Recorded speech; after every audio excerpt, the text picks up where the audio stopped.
So, hello everyone. Thank you all for joining us for MediActivism.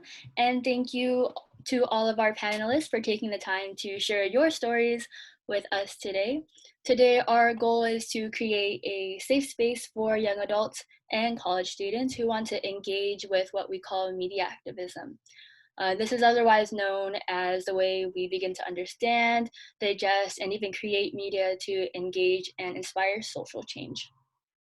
By the end of our time together, we hope that the stories and experiences of our panelists inspire and educate all of you on how to actively participate in your own communities on and offline. So I'm going to quickly go over what to expect for the next hour together. We will start out with an introduction of our moderators, which are myself and Jasmine, before introducing our wonderful panelists. The main portion of our event today will be split into two parts. In the first part, we will have a roundtable discussion where we will ask our panelists two questions. The panelists will have 2 minutes to provide their responses. And the second half will be made up of a Q&A session where you can all send us your questions in the Q&A dialog box below, and we will ask them to our panelists. We'll end the webinar with a quick introduction to the Take One internship program for those who are interested.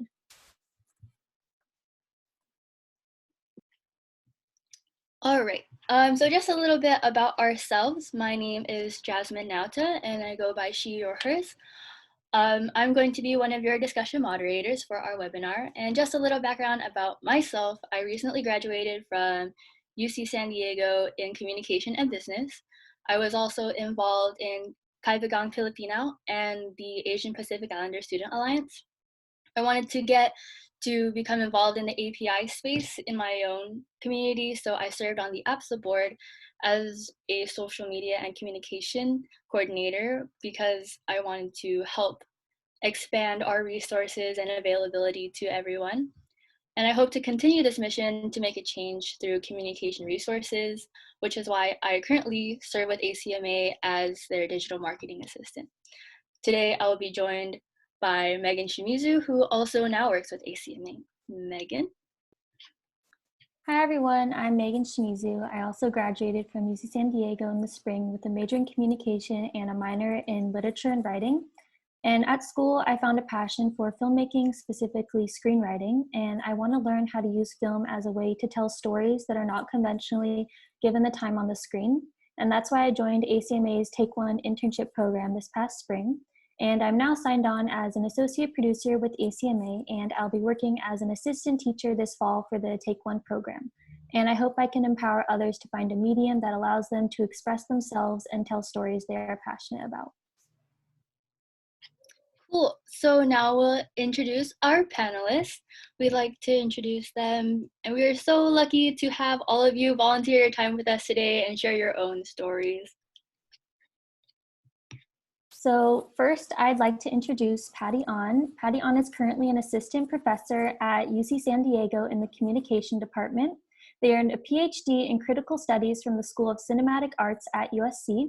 Their interest in Asian and Asian American studies, contemporary Korean and Korean American history, post-colonial and feminist theory, cultural theories of global media, digital storytelling, and activism created the foundation for their interdisciplinary media research, media practice, and community-based models of teaching. One of their several excellent courses they teach at UC San Diego is COM 101T, a media activism course on community-based storytelling in San Diego, a class I had the privilege of taking this year. Patty is currently working on a documentary engaging with an interdisciplinary study of South Korea's pop music, also known as K-pop, and the global marketing of Korean idol and idol groups, specifically focusing on the way K-pop is reshaping the cultural imaginaries about Korea today. Hi, thanks. Nice to meet you all, and thank you so much for having me.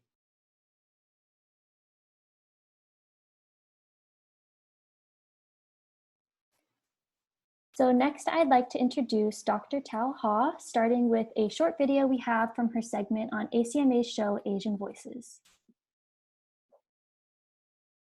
For myself, I feel that I've always been very mindful about what is my story, what is my community's story, how do we tell those stories, how do we encourage the next generation to be involved with that, because if we don't tell our stories, no one will. Dr. Ha is a professor of sociology at Miracosta College. Dr. Ha was born in Vietnam and came as a refugee to the US in 1975 as part of Operation Frequent Wind.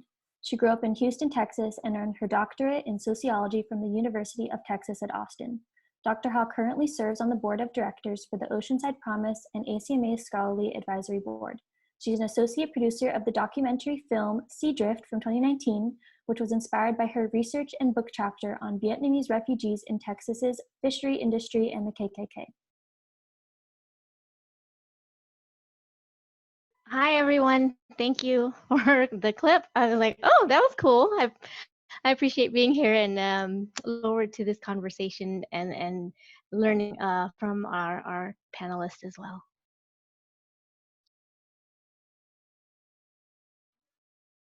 So next we have Mr. Caleb Lee joining us today. Here's a short clip of him talking about his short film, Papaya. So basically, the film itself is a huge metaphor. Papaya is a short film about a young woman who's a mother that teaches her son how to make papaya salad. Of all the metaphors, of all the similes, all the layers of what this story means, it's about community, it's about family. This story symbolizes not only their past, but their present, how they have to mix and match various cultures and who they are. Mr. Caleb Lee is an independent American filmmaker based in Los Angeles, California. He's a USMC combat veteran and graduated summa cum laude from the Los Angeles Film School. He's produced 6 award-winning short films, including 3 he directed and edited. He's the recipient of LACMA's Veterans Make Moves Initiative, Academy Gold, as well as the recently canceled Cannes Student Program. Mr. Lee is currently in the Academy's Diversity and Talent Program while freelancing for international brands and working on independent projects. In his free time, he likes to create artistic works. Hello, everyone. Thank you for having me.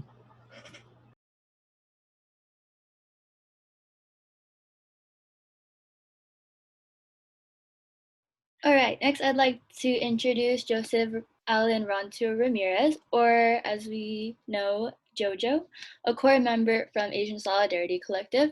Mr. Ronto Ramirez identifies as Katutubo, an indigenous person from the Philippines who came to America in 1991 as a refugee. They currently serve as the Access Programs Advisor for UC San Diego Student Promoted Access Center for Education and Service, otherwise known as SPACES. They are currently pursuing a PhD in Cultural Studies, American Studies at Claremont Graduate University. Hi, everybody. Thank you for having me.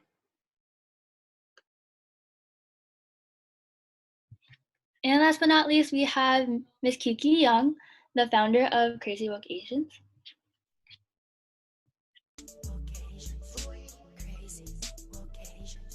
I just always loved comedy, and I always thought, oh, I'm not funny enough. You know, I've been doing theater for like 20 years and acting on film and commercials, and I was always like the token Asian. Even, you know, in the comedy shows, I'm like the one Asian, and I'm a woman. So people always look at me like, you're not funny. Ms. Kiki Young is the creator of Crazy Woke Asians, a platform for up-and-coming Asian American comedic talents. She has served several talents as a stand-up comedian, actress, writer, producer, director, and TV show host. Ms. Young was born in Hong Kong and immigrated to Seattle, Washington when she was 12. Through her award-winning one-woman show, Second Chances, she shares a message of empowerment and never giving up on your dreams by transforming into over a dozen characters on live stage. She was also one of the segment hosts of ACMA's cable television series, Asian Voices. Hi, everybody. Thanks for having me.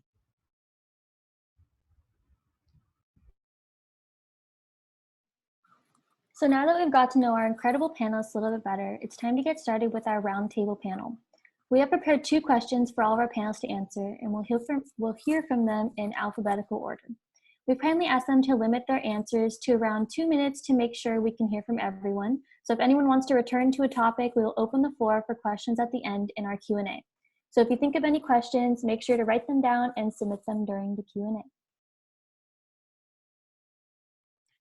So the first question we want to ask our panel is, what was the most memorable or rewarding media or film related project that you've been involved in thus far? If you haven't worked specifically in media or film, what is the most memorable or rewarding project that you've been a part of? So we'll start with Patty. Your last name starts with an A. For the longest time, I thought having a last name that started with an advantage, and in this case, I'm like, ah! But I think this actually, the answer to this question is pretty easy. I would say that the most, for me at least, the most memorable and meaningful media project that I've been a part of by far was was part of a documentary feature film called Warrior Woman.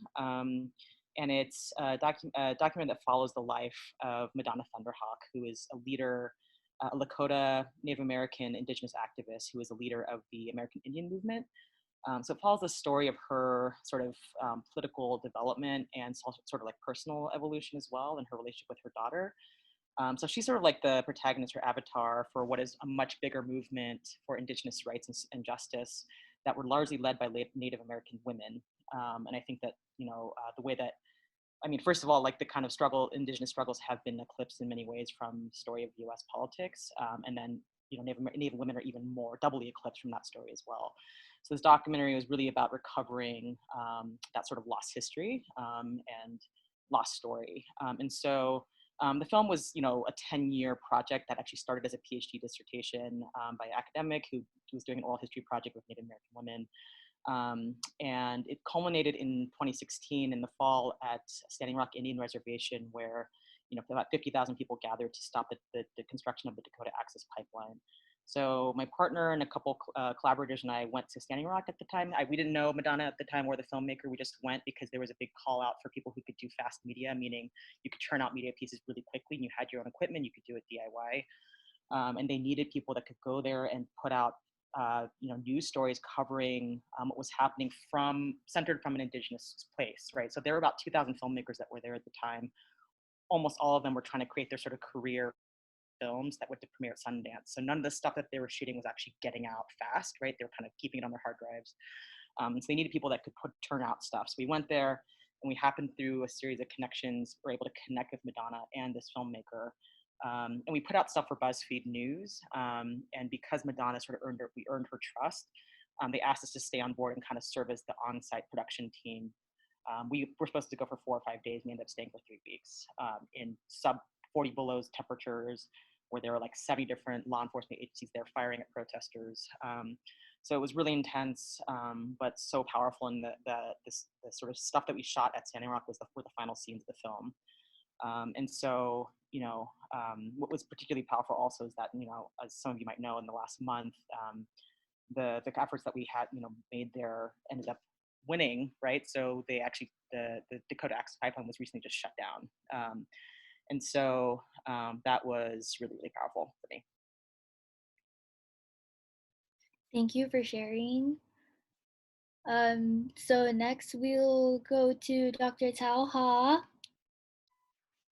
Hi. So you had mentioned Sea Drift, the documentary that I was involved in, and you'd mentioned it was based on my research. And so, as a graduate student in Texas, I was always interested in writing about my community, Vietnamese Americans, and in the South, there just was pretty much nothing. So it was a lot of West Coast and East Coast, but I'd have people ask me all the time if I traveled. They're like, "There's Asian people in Texas?"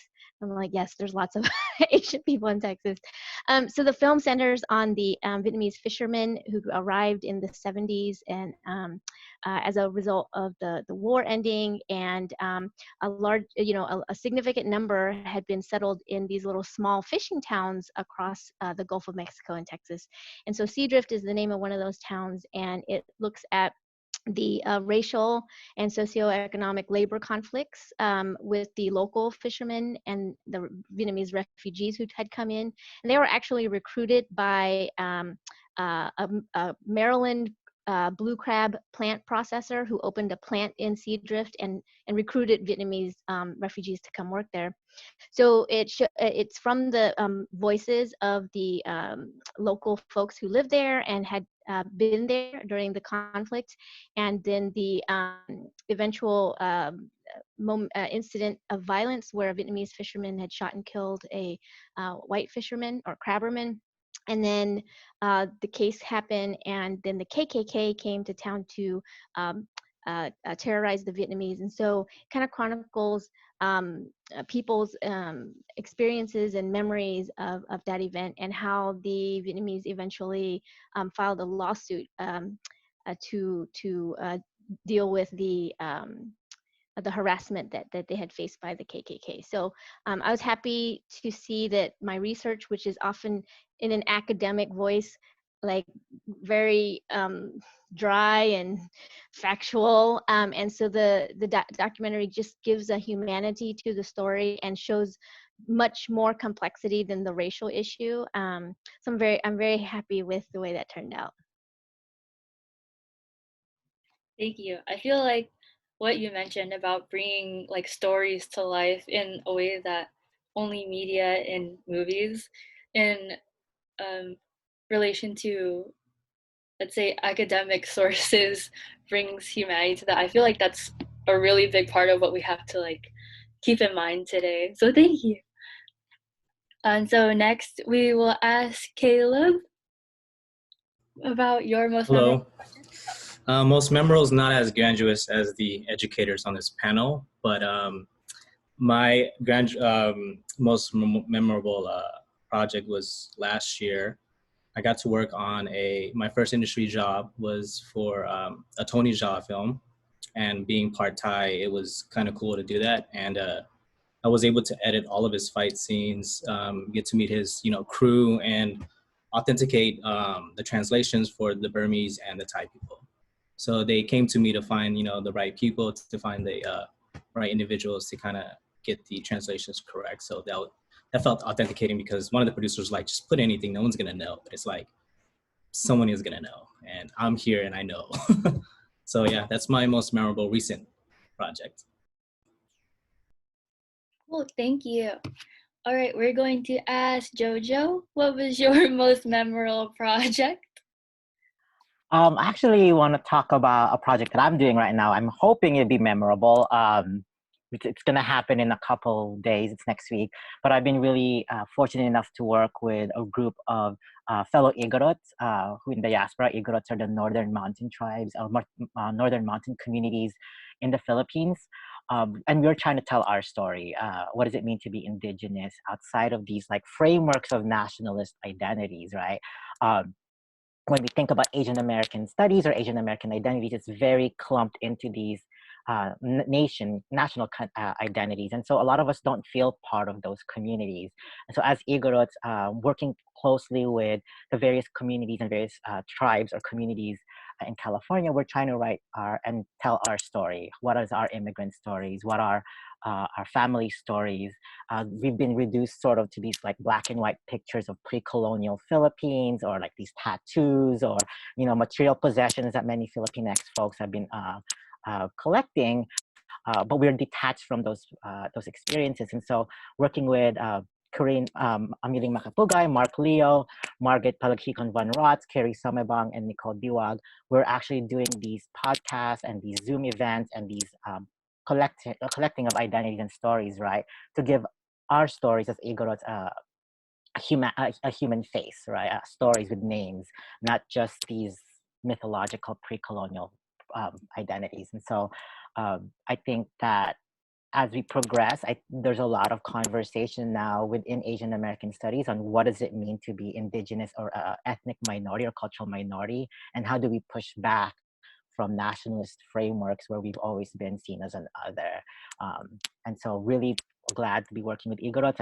I've also worked with the Cham community who border between Vietnam and Cambodia, the Karen communities. So really thinking about what does Asian American identities look like outside of these frameworks. Thank you for sharing. So last but not least, Ms. Kiki Young, what has been your most memorable project? Well, there's actually two. Caleb was talking about Tony Jaa. I actually worked with him in Hong Kong for like a month on a project, his first Hong Kong movie. And yeah, I did translation. I was featured in a role, and I did production, and I got to spend time with him every day on set. And he was a monk, so he would meditate all the time. And just watching him, that he was so humble. And I met his family, and we all spent time together. It was just very inspiring as an actress, that you could get there and still be humble and kind and respectful, and have it all, have a family, and be so successful, getting paid millions of dollars. The recent one that I've been doing is my comedy series that I've been working on for the past, I don't know, I've been dreaming about it for like 10, 15 years, since I started becoming a fan of Sex in the City. It's called Sweet and Sour Chicks. So it follows a stand-up comedian / single mom and her two saucy girlfriends, and it's all Asian American female leads. I wrote it, directed it, produced it, fundraised for it. I raised money for the first season. So with the pilot, I put in my own money, and then I was just like, I have to do something. Like I have to film something. Like I was really fed up with the whitewashing in Hollywood, and so I did it, and then it got into a few film festivals, and we were recognized. And then from there, like the following year, I decided to do a fundraiser on Seed and Spark. Never thought I would. I mean, I wanted to be thinking like, oh yeah, I'm gonna do a fundraiser, I'm gonna raise the money. And it happened like the 2 days before it was over. One of the executive producers, Takashi Chang, he found me somehow, and he green lighted the project. And so we're in post-production right now. And yeah, I'm focusing on that right now, and taking a step back from producing the Zoom comedy shows so I can finish it. Yeah, so that's that. Thank you all for those wonderful stories. It's so inspiring to hear the different projects you guys work on, as someone that's kind of aspiring to like find my own path in film and media. So yeah, I want to thank you for that. But to move on to our second topic, so I know all of you have continuously worked to create positive change and raise API awareness in your community. So I'm just wondering how you got started in that, and what you'd recommend to API youth wanting to do the same. And we'll start with you, Patty, again. Darn it. How did I get started in this? I think, you know, I started pretty late. So I'm pretty active in diasporic Korean American communities in Los Angeles. And it took a long time to get connected with a political community that was Korean American. I didn't really, it really started with me looking for actually a queer LGBTQ Korean organization. And it wasn't until I was like 30 years old that I found one.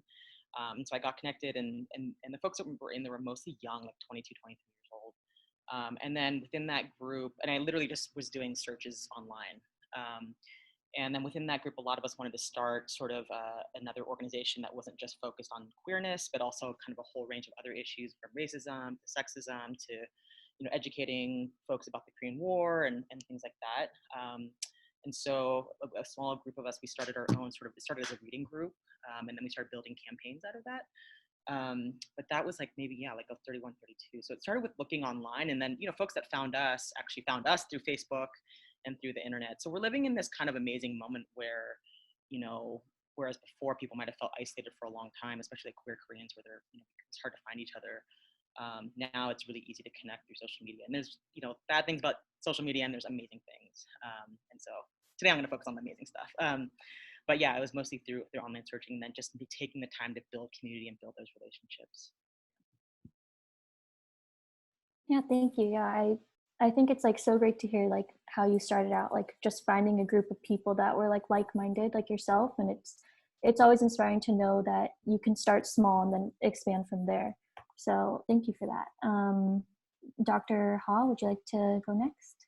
Yeah, most of my activist work is with the criminal justice system. So I'm very focused on justice impacted individuals, and particularly our AAPI community. You know, my roots are in Texas, and so I grew up as a refugee, and in the 80s and 90s, there was a combination of refugees as kind of the coming of age of young folks, and the involvement in delinquency, and just kind of the discrimination that happens, and it pushes you towards gangs as the way to see family and protection. So I witnessed a lot of my friends going through those things, and then being arrested, being incarcerated, and I felt very powerless to do anything. I probably did some illegal things, but I got away with it, right? As a female, as a young woman, never being seen as suspect. So eventually, I got to a very dark place. A lot of friends were being harmed. So I was also late to the game, Patty. You know, I didn't go back to school until I was in my late 20s, and I didn't even discover sociology until then. But I had wanted to go to law school, and I thought I was going to help be the advocate in the legal system for people like my friends. And so it morphed into sociology and a mentorship from a professor and into teaching. And what I realized is, like, to change systems or to address those systems, you have to understand them. So I put all my time and energy into really understanding them, learning from them, teaching about it. And that's where I'm at now. So I'm very passionate about the Southeast Asian deportation issues that we face today as a community. But my other passion project is to help Asian Americans who are incarcerated to be writers, because I believe that writing out their traumas is probably their first experience in communicating that. So I'm very happy that one of my friends that is in Texas, he'd written for Asian American Writers Workshop, and his essay was published earlier this year, and it was so powerful because a journalist in New York had written, so he has a detainer for deportation. So after he finishes his sentence, he still has to go through the deportation process. So he'd written about that, and a journalist who had helped him as the editor of the article used an excerpt in his essay for a New York Times publication to ask Governor Cuomo to pardon a Jamaican immigrant who was facing deportation. And so the day before his deportation, the man was in New York. I'm sorry, he was from New York, but he was in Louisiana on the way on a plane to be deported, and the governor pardoned him. So I let my friend know, like, your story made an impact. And so yeah, I'm just it's very heartwarming. It's also painful, but the results that we get are often healing as well. That was so beautiful, Tao.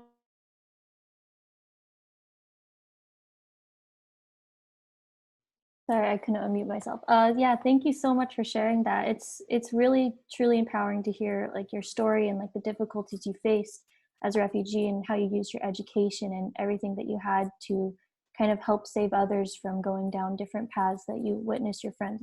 It's really beautiful to hear. So thank you for sharing that. Caleb, would you like to share your thoughts on this? I'll say the minimal, but I'll say getting started will happen more than once. So it doesn't matter if you're 20, 30, you're gonna always, I think our community we're always looking for who we are in the society. So that's why my route is a little bit different. My goal is to be a director writer so that I can hire the right people behind and in front of the camera, because people only know what they see. So if they only see us a certain way, people aren't going to go educate themselves. They're going to say, oh, this is what CW is going to show us what Asians are. Well, if we get the right people behind the camera, the right producers, then we can have the right people in those rooms and say, hey, no, that's not what so-and-so are or is. So that's my route. My route is to kind of take that route. But I would say for the younger generation, is like getting started will always happen. Like you will never stop restarting your life and restarting what you do. And you're just going to keep going and going and going. So yeah, that's it. I just want to speak to that. I feel like hearing like somebody say that, especially as a recent grad, and hearing like all of your stories and how you're doing such amazing work. I feel like as a recent grad, like trying to figure out my way, it's hard to like think about that myself. So I appreciate you saying that. Yeah, I definitely relate to what Jasmine was saying about what you said, Caleb, and what everyone said so far. It's like so inspiring to hear like that it's never too late to get started and that we will have multiple chances to find what we're truly passionate about. So thank you. Jojo, would you like to share with us? We'll have to follow that. Okay. Yeah, and I think for me, my start, right? I think, or just reflecting on it. So I came to the United States at the age of 5. I was a refugee. I was with my 1-year-old sister and my mom. We were strapped into to cargo nets and freight seats and everything in a military air cargo flight.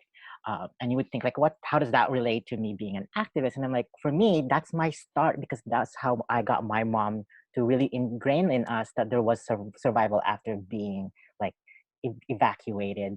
Our village and our town was destroyed by a volcano. Being like my mom holding on to nets at and holding my 1-year-old sister, and then me as a 5-year-old going from the Philippines to Guam to Hawaii to the to California mainland, was something that I always have to reflect on, because my experience as a someone who empowers or hopes to empower youth with activism is to always return back to your core stories, right? The stories that are actually more painful for you to discuss in public than it is to write.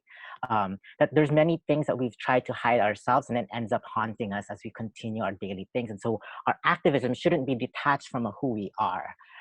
And so to continuously talk about social justice, talk about representation, to talk about all these inequalities, we have to reflect about our own privileges, our own agencies, and our own ways of navigating our secrets and pain that we have said we don't want to address, right? And so in my form of activism, working with the refugee community, working with indigenous communities, it's always in reflection to how I was raised, how my mom demanded that she should survive here in the United States with little English, with little money, being on government support for a long period of time, right? And I don't want to play the model minority myth card or anything like that, but then there's moments when that model minority myth is not for anyone else, but for my mom, who literally was crying, who was like I said, standing up on a plane, making sure we survive. And so my activism is based on my mom's own will to survive in a foreign country that she's never been a part of. Thank you so much for sharing that, Jojo. It's so beautiful to hear like what motivates you to be so active in your community and just makes you want to help others. It's really great to hear those stories. So last but not least, we'd like to hear from Kiki.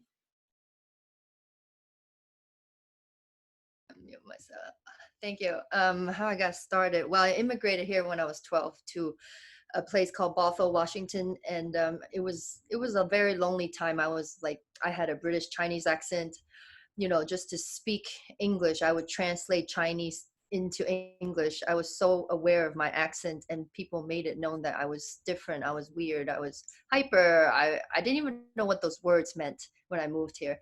I always had a love for movies, because since Hong Kong, my dad always showed me Indiana Jones, like all these, Jaws, and I was like fascinated with films in Hollywood, and we had a choice to immigrate either to New Zealand, Singapore, or America. And I was like, America, of course, that's where Hollywood is. So, and when I went to University of Washington, it was lonely too. I majored in drama because there was no film and TV major there. And there were like another Korean student, and we started an Asian group back then. We're trying to do theater and like write stuff because there were no roles for us. It was very frustrating. And, I'm always about trying to start something and do something about it instead of wait for permission for people to give me a role, to hand me something. So from there, I started doing community theater, and I started writing and producing sketch comedy and plays. And then I had a scholarship, and I didn't know anything about theater. Like what I knew was what Sound of Music, West Side Story. Like I didn't know, like Miss Saigon, I had a callback for that, but I didn't want to do it. Like, I don't want to be, it's so popular. I almost felt bad back then that I felt wrong about Miss Saigon. But now, like a couple years ago, people were talking about it like, no. The Asian woman is not always like, oh my God, I need a white savior. But I mean, even at like, I was 18, I felt that, but I didn't have a voice. I felt like I couldn't, but through theater, through speech classes, through learning Shakespeare, through all those classical theater or whatever, that I had to become more adaptive to become like an American, right? To assimilate. Through theater and acting, it helped me. And then from then I was part of Asian Voices. It was so great that I got to, interview all these leaders in the community in San Diego. And then I was auditioning back and forth in LA, and eventually I gave birth to a son after working in Hong Kong, and I was like, I need another challenge. And I thought, I always loved comedy, so I took a stand-up class. This was just a few years back, and I'm in my 40s now. And and it's never too late. Just do what you want to do. Don't wait for permission. And if you can imagine yourself, like, I mean, people say they come to Hollywood, give themselves 5 years, 10 years. I'm like, okay, that's what I used to think too. But if you can see yourself now doing the activism, doing what you want to do, and maybe you don't get the 6 figures income, you can't buy a house, you can't afford life insurance or health insurance, but would you still be happy and have this passion to do what you're doing, then I think you're okay and it'll work out. And with Crazy Vocations, I just was like meeting so many Asian American stand-up comedians, and I was like, you know what, this is a no-brainer. I just put them all together from my producing experience, and it's been doing so well, and we're the only all Asian lineup at the world famous Comedy Store. And I would never thought about this like a few years ago. Like, I just thought I'm a mom now. I need some time for myself to explore my what I want for me, not just give it all to my child.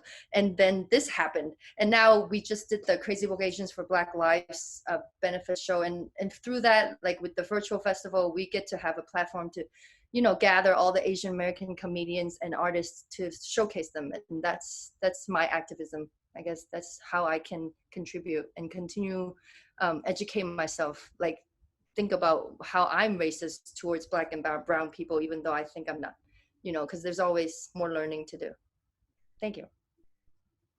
Thank you so much, Kiki. It's so inspiring to hear your story and everyone else's story. I know personally, I feel like I struggle to kind of put together like my own desire to like be active in my community, my education, and just the endless possibilities out there. So to hear how everyone has like really grounded their work in like their own personal experience is like, it's so great to hear that that's like a way that you can kind of drive your career to be something that you actually love doing and that you're passionate about. So thank you for that. So now we'll open the floor to our attendees. If you have any questions to ask any of our panelists, you can send your questions on the Q&A dialog box on the bottom of your screen.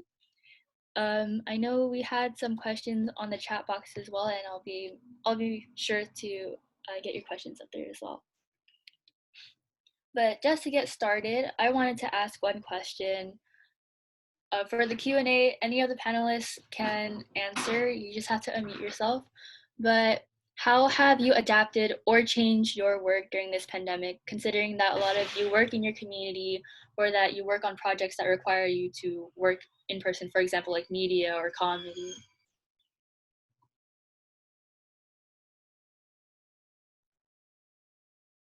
I can go. So before the pandemic started in the US, I was working on a feature-length documentary about K-pop and its relationship to Black music culture and dealing with issues of appropriation and anti-Black racism, and also like Black Korean collaboration and partnership. And I was supposed to be in Korea right now filming, so obviously that didn't happen. But also, as I was watching kind of what was happening or unfolding in the US, I felt like I couldn't just sort of sit and watch and feel helpless. Like, I hate the worst feeling in the world is like learned helplessness. So my sister's an ER doctor, and I was just seeing how they were running out of supply. She's an ER doctor in LA, and I was just seeing how they were running out of supplies and just seeing what was happening in New York.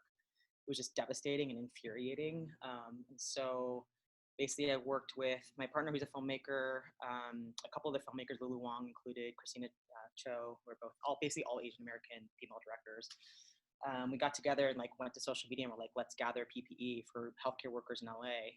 And we raised money and were able to collect like 6,000, 7,000 masks for ICUs and ERs in LA County. And that kind of, through that sort of social media presence, we were able to sort of raised money to also create survival kits for homeless folks in Skid Row, Los Angeles. And as we were doing that, basically the Black Lives Matter movement exploded or erupted. And so a lot of that PPE organizing, I mean, basically was funneled or facilitated through social media posting and kind of creative ways of reaching out using distanced communication. And we were very safe. We were masked and made sure to like kind of stay 6 feet apart as we were collecting supplies and stuff. But that was one way I was able to sort of use media connections and media platforms to do something that felt like I could channel my rage and sadness and grief too. Who knows when the documentary is going to pick back up? I don't even know. Thank you. Did anyone else want to share how their work has changed or how you've adapted in the current world situation? I guess I'll share. We couldn't do any live shows, but for the Crazy Vocations for Black Lives Benefit, we actually did a live show portion. We had 2 hours live stream on Facebook, and then we did the live portion, and that was interesting because we social distanced, all the seats and made it, half the size of, usually the audience. But it was still nice to be able to connect with the audience. And now we're doing, we're doing a show on Friday for a group of Asian American lawyers, in the Bay Area, and we entertained another group in DC like last month. So we're just adapting to it and doing more virtual comedy shows and stuff like that. Yeah.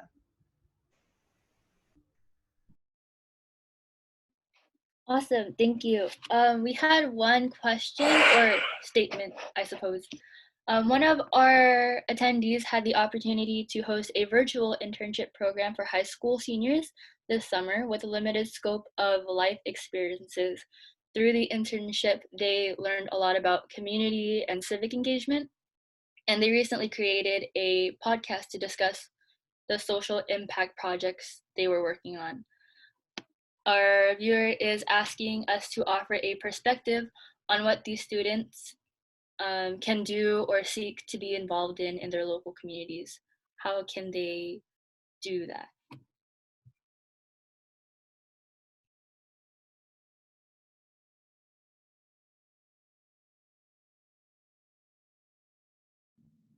Well, I think it starts with answering the questions for themselves about what areas they're passionate about, what are the very specific issues that they would like to see being addressed. I think right now there's so much overwhelming injustice everywhere that it's not that it hasn't existed, but it's just been exposed. And so, finding a focus is important. Not stretching yourself too thin. Even though you may have interests in lots of areas and you care, you can be a support person in those areas, but really find, because activism work and civic engagement is heavy. It's not easy work. You're going to have pushback. You're going to need thick skin. As Asian Americans, you're going to have to speak up, and you'll get all kinds of microaggressions for speaking your truth. And then you have divisions within your community, and anti-Blackness within the Asian community that you have to kind of confront. So it is heavy work. It's emotional work. It can be very fatiguing. So finding that focus helps, within your passion, helps you with that energy to keep going.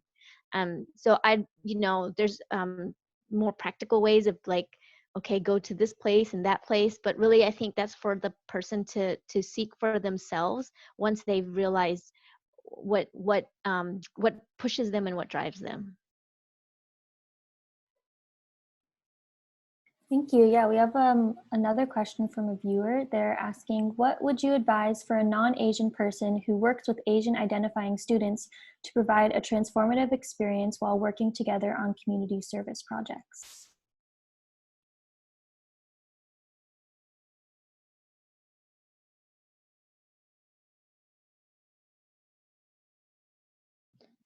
Okay, I'll say something because I just gave a training today at my college about mentoring students, and one of the things that they wanted us to really recognize as the mentee I'm sorry, as the mentor to the mentees is to really probe the young people that you're mentoring, because you want the projects or the things or the activism, whatever it is, the activities, to come from their space and their experiences and their energies. Because if you project too much of your own, then you have to ask yourself a question: do you have an agenda? Right? Is this work for the community of these young people that you want to mentor, or is there something in you that you're looking and you're guiding and and you think that that's empowering, but it's really not. It's more like now you have you know kind of put your motivations in there. So my advice to folks who are non-Asian, and this goes for all cross-racial, cross-cultural relations, right? Are keep in mind that we want to hear the voices from that community and that we don't impose our own agendas. Yeah, ask questions and listen, and like really truly listen to what folks are saying, or just center those Asian voices.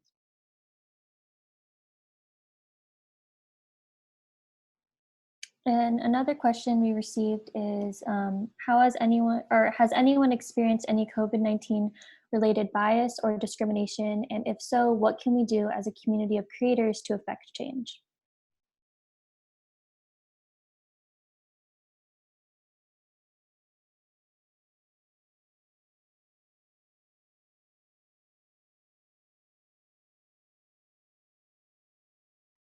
So it seems like none of us have been the object of that harassment or discrimination, right? But we've seen it all over the place, right? And so I guess I think that I think as a larger movement in the community is like we're just being confronted with this now, right? I think the folks who are aware of this because of the histories we've studied and the reflections that we've done make us we know about these things that have happened. There's anti-Asian sentiment that is historically rooted, but there are a lot of folks in our community who are starting to see it impact them directly. So I think as media creators and content creators, these amazing people on the panel, following that notion that if we present our stories in the truest ways that we exist, then we dispel the stereotypes, then we dispel the myths about our communities, and that exposure to the wider audience hopefully changes the narratives and hopefully gives them a different perspective than the mainstream media or these other political medias that have a slant or an agenda to put us in a negative light. So again, I think the premise of all of this is the work that everyone is doing is contributing to that, and for young people to feel empowered that they're part of that movement of dispelling the things that cause the anti-Asian backlash. Yeah, and we for the Crazy Woke Asians, we've been resharing stories from Asians Never Die or Jackfruit or Next Shark whenever there's like a really, I mean, they're all terrible, but we've been sharing them, and we've been gaining a following that they care about the Asian sentiments and all the racism that's going on. And there's open discussions when we post things. And then with the virtual comedy festival in May, we had it for the Asian Heritage Month. We had 90 Asian comedians, but we included like Black and brown and white. So we all came together to celebrate Asian heritage. So I guess sometimes it's all the negativity. You just gotta put something funny out there, even with the Asian comedians, they can be. I just saw one today where one of the comedians, George Wang, he's doing a voiceover with a Karen at the store at Target, and the guy he's like, she's dragging the thing for the basket, and you can't do that. And the guy was like nicely telling her you can't do that, and then so he just made a whole voiceover of the conversation and made it really funny. But obviously you can tell the Karen was really upset, and it was just like trying to shed a light on how different things are going on with the racism and stuff, but make it funny, not always just hit people with the head with all the negativity, right? Yeah. I'll add one thing also. I think it's like this is a kind of as much as it is politically and culturally devastating, I think it's also a moment where we need to build solidarity. And I think as East Asia, like a lot of us being East Asian, not entirely, but we live in a place of relative privilege, right, to how Black and Brown folks experience oppression and violence, state violence in the U.S. And so I think this is a moment where for folks who, I think it's a reminder that as Asians in the U.S. and the diaspora, our place of being welcome in the States is totally contingent and precarious. We are on the margins, and this is more than ever, we need to kind of build solidarities with folks across the racial and class spectrum. And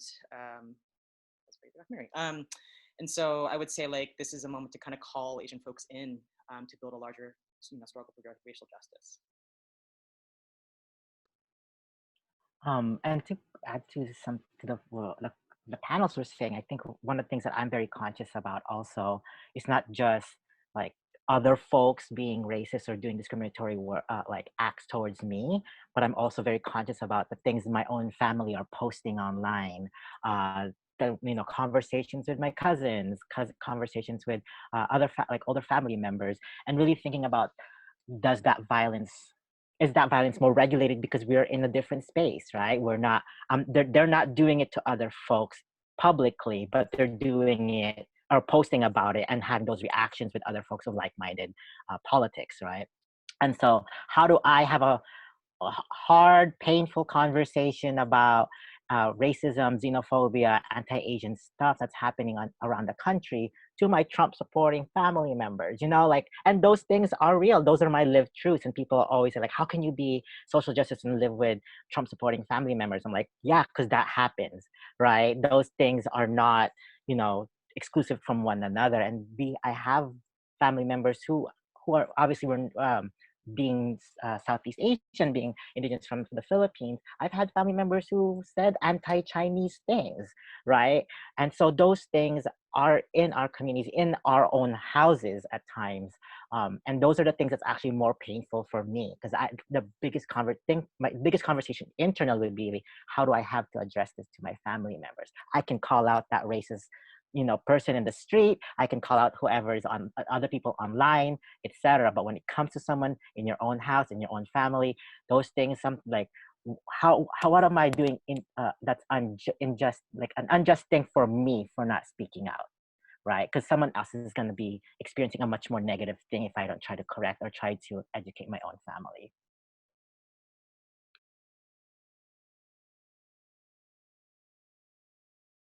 Okay, thank you all for sharing. We did have one more question. The question was, what would your advice be for someone who might struggle with sharing their story? More specifically, if someone felt shameful of their experience, and what advice would you offer? Caleb did have an answer, but his internet is being really slow, so he did type an answer for that, so I'll just read it for you all. By Caleb. Accept the shame and your struggle. I struggled with being my service as a combat veteran and my Southeast Asian parents as genocide survivors and refugees. It's who you are and your story. So start personally, write for yourself, and when you're ready, then you can. When you're ready to share it, then you can.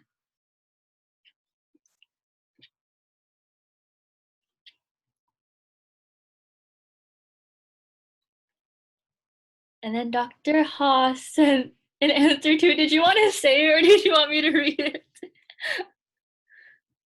Oh, sorry, I was typing because I didn't know if we were gonna go to another question. I'm sorry, so I just kept typing. Okay, I'll just read it. Where did I type it? Oh, okay. I said to be compassionate to yourself. If you experience shame, it's okay. Don't feel bad about that. It's a very natural thing. That's what colonization has done to us. It's made us look at the things that we are and who we are in a poor light. So it's okay. We've all been there. And then to talk about your experiences with people you trust. I said that when I've struggled with this, and I've had many struggles where I didn't want to tell anybody about what I had done or what I thought or what I experienced, but when I was brave enough to finally share, it was very surprising how many people would reach out to me and go, thank you for telling that. I also experienced that, and I didn't even know, somebody else was going through that too. So you'll be very surprised how a lot of our struggles are a very universal experience, because we've all been conditioned through a white supremacist system to be ashamed of our communities and our histories. Yeah, and I also think that maybe take a writing class or some kind of class that will help you facilitate those feelings and just writing about whatever. And then, for me, I took a solo performance class and I started writing, and then that's how I came to build my one woman show. And I actually talked about abortion in there, and I know from experience a lot of my Asian girlfriends, they all have, every one of them I've known, they have had an abortion, but nobody talks about it, and it was very shameful and painful. My dad doesn't even know till this day, but I chose to talk about it. I feel like it's very cathartic, actually. If you can't afford therapy too, it's good to just take a class, take a chance. And if people judge you, then they do. I mean, it's your story. Nobody can really tell you if it's great or not. You got to believe in yourself and try, take a chance. Yeah, I would say get a good therapist and start maybe sharing your story with the small community of people that you feel really safe around before you start sharing in a wider public context. And for me, I think before sharing to even smaller groups, share to yourself. Like, when are you having that conversation with yourself, right? How does this memory, these experiences haunt you? And why are you so like trying to prevent yourself from being haunted from these painful or or shameful things, right? I tell my students when they're doing their essays or anything, before someone can theorize it, someone has to live it. So before you can write about it, you have to live it first and accept the fact that you've lived through that trauma, that pain, that shame, and ground yourself in that. And I'm a person that studies ghosts, but not that kind of ghost, like the haunting ghost, like that, someone's dead souls or something. But I'm really thinking about ghosts as the things that we don't want to see, right? So ghosts only demands three things: to be seen, to be heard, to be justified. So when have you seen yourself? When have you heard yourself? And when are you justifying for yourself?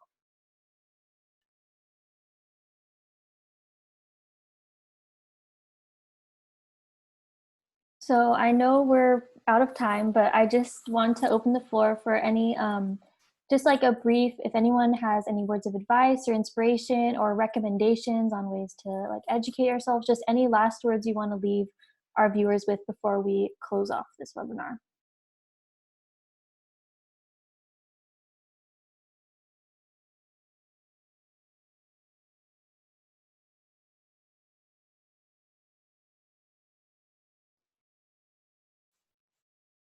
If not, we can go ahead and close it. I mean, I've already heard so many words of inspiration. Oh, Tal, do you want to? Oh, I saw a question in the Q&A about recommended podcasts, books, movies about Asian Pacific Islander community empowerment. So that's why if you saw me leaning, I was pulling for a book that I have on my desk, and it's called let me see if you can see it here. Asian American Dreams by Helen Zia. Zia, she's an amazing journalist, civil rights activist. She was featured in the CBS, it's a PBS Asian American series. She was the activist in the Vincent Chin case. She was a medical school student, and then left to become an auto worker in Detroit. And so she just has this amazing story. And so the book is a good foundation for the issues in our AAPI community, and how it weaves like immigration stories, and it weaves um, uh, civil rights issues that had kind of touched our communities over time. And it has good words of advice for having us feel like, to show us how to demand that we are seen as a visible community. So I'm recommending this book. Sorry, let me see. Asian American Dreams by Helen Zia. I'm gonna do a shameless plug because no shame, right? Who needs shame right now? On August 8th, Saturday, I'm gonna put down the Instagram things called not irat, ikat dot voices.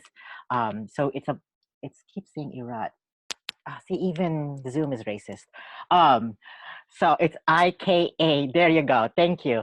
And it's a bunch of us indigenous people, Igorots, who are trying to really push the margins, right? So I think within, like I said earlier, within Asian American and Asian American studies, how do we indigenous and cultural minorities fit in this monolithic and even in this giant racialized category? And I think COVID, at least going back to that question earlier, has really pushed many folks to be reinventive on how they educate, right? Not just educating others, but educating ourselves and educating our own communities. Um, and so now with this technology, even my mom's saying like, I don't know what Zoom is, and you're always on Zoom, and I'm like, yes. And like I'm getting in trouble living in my home now with conversations with my mom about things that she doesn't understand. But that's also the moments when I'm realizing that I'm privileged enough to know this, and I'm not educating my own mom across the room about things that's happening today. I'm doing all these education for other folks, being in panel, being in podcasts, etc. And sometimes I just have to tell my mom how to turn on the computer and turn on Zoom so she can watch me, which I'm pretty sure she's like figuring out my next event. But those things are actually things that she's never experienced, right? And so I'm giving her that small gift of being like, this is me, and you've never seen me present. You've never seen me outside of cleaning the bathroom sometimes, or vacuuming.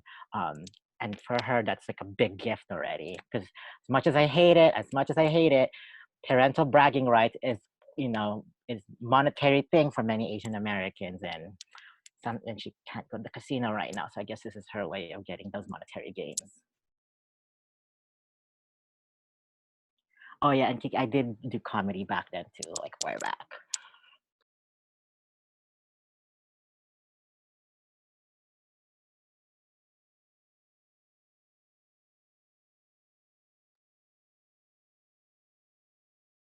All right, so it does look like we're running out of time, but thank you all for taking the time to share your experience, being open and so thoughtful about everything that you're saying.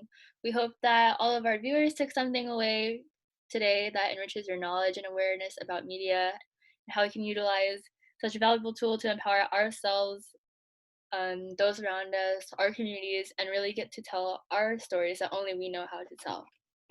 But very briefly, we wanted to go over ACMA's Take One Media Internship that's taking applications currently. Twice a year, ACMA hosts this media internship to provide professional industry knowledge to its students about media, filmmaking, and storytelling. Myself and Megan just completed the Spring 2020 program, which was not what we expected because of COVID, but we did it. Yeah, like Jasmine was saying, it really is an amazing opportunity for aspiring filmmakers or people just interested in storytelling and getting mentorship and experience in all levels of production, even if it's like through virtual for the next program. So on the right-hand side is a QR code that will take you right to the application if you just like open your phone camera and hold it over that. Or you can just refer to the link that's in the bottom right corner that will take you to the application, or you can find out more on ACMA's website under the programs tab. And I'll be an assistant instructor for the program next fall, so I really hope to see some of you guys there. And last but not least, we do have some contacts for you all to get in touch with our panelists today. I know all of them had inspirational stories that you might want to follow up with, and projects that you might want to see in progress. So if you wanted to take a screenshot or a picture of all of our contacts, you can do that now. And just to conclude, I just want to say thank you, all of you, for tuning into our webinar. We are so inspired by the words of our panelists, and we are so thankful that they chose to spend the time with us here. And I hope everyone has the tools and knowledge they need to become media activists now. And we look forward to hearing from you in the future, and we wish you all the best. Bye. Yes, bye. Bye.